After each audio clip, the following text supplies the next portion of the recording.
तो मेरा दिल इस राज्य की पीड़ा को देखकर बिलक बिलक कर रोता है। भारत का सबसे अधिक खनिज उत्पादन करने वाला राज्य हमारा झारखंड गरीबी में दूसरा नंबर पर क्यों है? हमारा राज्य पूरे देश को लोहा, तांबा, यूरेनियम, बॉक्साइट, ग्रेफाइट, कोयला तथा सबसे उच्च कोटि के मॉस्कोफाइड अभ्रक देता है, जिनकी मांग आज पूरे देश में ही नहीं बल्कि पूरे विश्व में। फिर भी हमारा राज्य गरीबी में दूसरा नंबर पर क्यों? मैं बताती हूँ। इसका सबसे बड़ा और सबसे मुख्य कारण है तो वो है इस राज्य की शासन व्यवस्था गलत लोगों के हाथ में होना। भारत का शायद ही कोई ऐसा राज्य होगा जहां 11 बार सरकार बदली, 3 बार राष्ट्रपति शासन लागू हुआ और 6 बार अलग अलग मुख्यमंत्री बना। और एक आश्चर्य की बात बता दूं मैं आप सबको कि हमारे राज्य में एक निर्दलीय मुख्यमंत्री भी बना और वो है सबसे बड़ा घोटालेबाज। जी हाँ, झारखंड का पहला और भारत का तीसरा निर्दलीय मुख्यमंत्री श्री मधु कोड़ा जी। उन्होंने अपने शासन काल में 34,000 करोड़ का घोटाला किया। जरा ध्यान से सुनिएगा, मधु कोड़ा जी ने अपने शासन काल में 34,000 करोड़ का घोटाला किया, जिससे मतलब जितना हम सोच भी नहीं सकते। या यूं कहे, इस सामने जो हमारे गिरवा पहाड़ देख रहे हैं ना, उस 34,000 करोड़ से हम इस पूरे पहाड़ को ढक सकते थे। और इतना ही नहीं, 4 करोड़ की रिश्वत देने का इस पर जुर्म भी सिद्ध हुआ। पता चलने पर 144 करोड़ की संपत्ति जब्त हो गई। और हंसी तो तब आती है जब दिसंबर 2017 में इन्हें दोषी ठहराया गया और मात्र 3 साल की जेल की सजा और 25 लाख का जुर्माना दिया गया। जरा ध्यान से सुनिएगा, जहां इन्होंने 34,000 करोड़ का घोटाला किया जिससे हम इस पूरे पहाड़ को ढक सकते थे, वहां केवल उन्होंने 25 लाख दिया। जो हमारे विक्रम भैया दिख रहे हैं ना, इनके दोनों जेब में पॉकेट में जाएंगे 25 लाख रुपए। तो आप हमें बताइए कि ऐसे में कौन सा नेता घोटाला नहीं करना चाहेगा?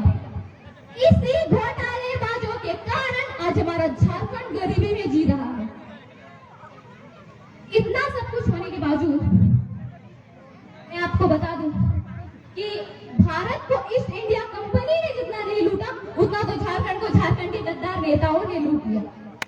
इतना सारा कुछ होने के बावजूद मैं आपको बता दूं, इतना सारा कुछ होने के बावजूद सरकार से जब हम भोले भाले स्टूडेंट नियोजन की मांग करते हैं तो यहाँ की सरकार हमें कहती है मुर्गी पालो, सुअर पालो, अंडा बेचो, ये इनका सबसे बड़ा स्रोत।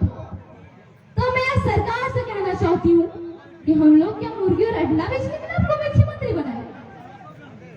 आज झारखंड विकास न होने की सबसे बड़ी समस्या है तो वो है भ्रष्टाचारी, बेरोजगारी, लाचार शिक्षा नीति, खनन का दुरुपयोग, जातिवाद राजनीति, अस्थायी सरकार, उद्योगों में स्थानीय को रोजगार नहीं देना तथा राज्य सरकार के अनावश्यक खर्चे।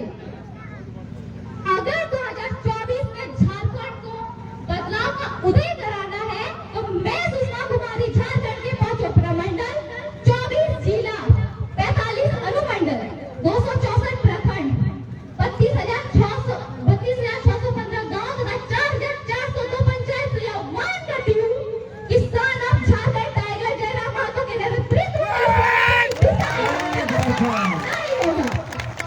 इस राज्य की दिशा एवं व्यवस्था बदलना ही होगा, तभी हम अपने महापुरुषों का सुंदर झारखंड का निर्माण कर सकते हैं। अंत में मैं अपने शब्दों को निर्मल माधव द्वारा कहे गए शब्द से विराम देना चाहती हूँ।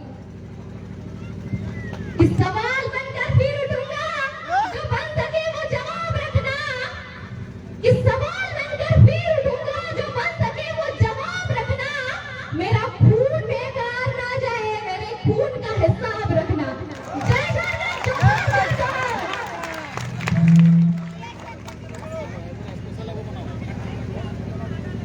हेलो, अब हमारे बीच निष्ठा से चल के आए हुए हमारे मुखिया